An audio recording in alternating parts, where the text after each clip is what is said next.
currently na ako karon din bahin sa coastal area din sa Dammam. Kana sang area dito kana makita nga suga dili nag street light, kana mga lights nga dito sa layo nga bahin kana makita niyo sa video. Mo na sa dinha ang Pantalan din sa Dammam.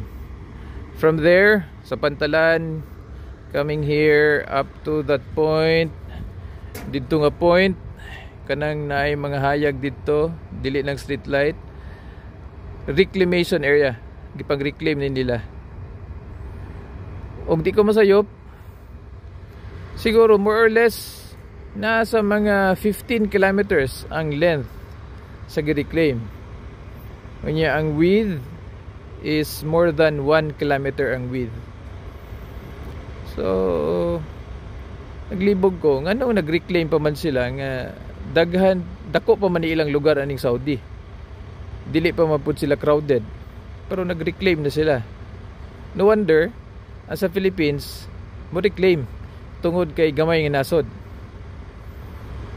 Usahay daghang mga puta na unsay mga rason nga nung mo reclaim sila, wapod ko kabalo, just sharing some of the mga panghitabo dinhi karon sa Saudi.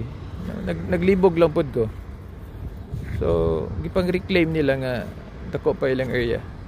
Maybe naay mga rason nga nung gi-reclaim nila ni nga area, but the reason behind I don't know. So mo na siya. That's all. Thank you.